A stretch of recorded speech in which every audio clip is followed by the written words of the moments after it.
3, 2, 1. Hello everyone, live or at least in one take. It is the Michigan Realtors Government Affairs Videocast. I am Brad Ward. And I am Brian Western. We are again here at the Eastern Upper Peninsula Board for the Pack for the Sioux event. Woo! Let's hear it. It's our 5th year coming up here. Wonderful event every time we come. And we're going to start off today about talking a little bit about some new legislation that has both moved in the legislature and has recently been introduced. Legislature right now is really in the thick of budget discussions, trying to meet the governor's goal of hammering out a budget by early June. He wants to make it 6 for 6 in terms of the years that he's been in office, getting a budget done in June.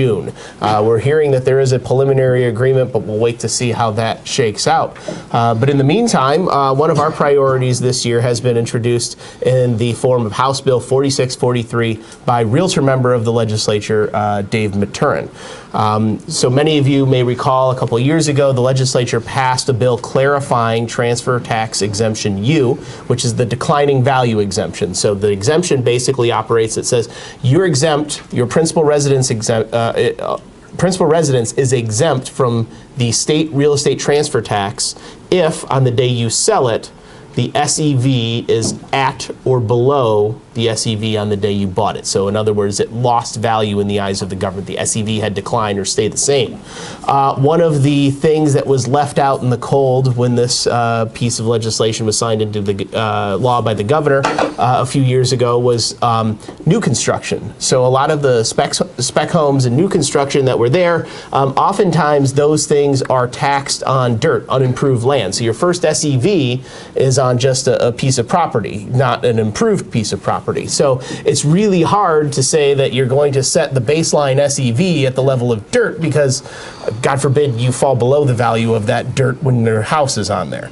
So we want to make sure that we go back and clarify that. So this bill kind of cleans up the previous law and talks about trying to establish the SEV baseline as the day that it is assessed as fully improved property.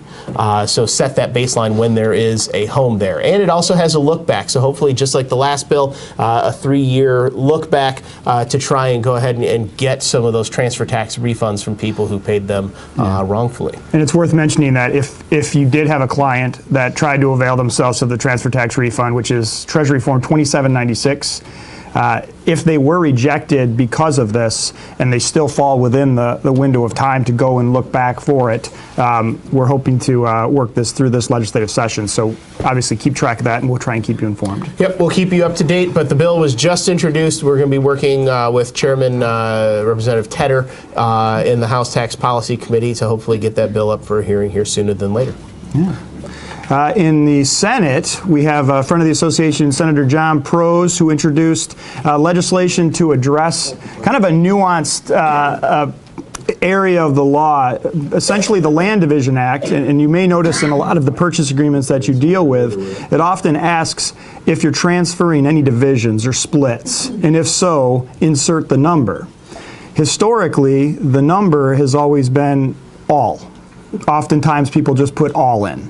Over the last couple of years, there's been some concern, and a lot of this resonates from discussions at various seminars where attorneys say, well, the law as written says insert number, and technically all isn't a number.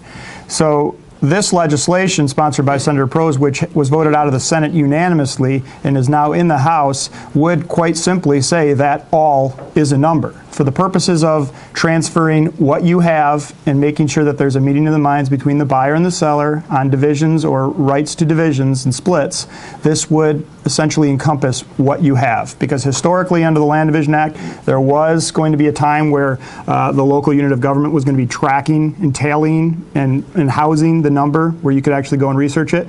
But now it's a little bit more difficult than that. So this takes liability off the seller, takes liability off the buyer, in the sense that they aren't being asked to make a determination of exactly how many splits they are, in fact, transferring.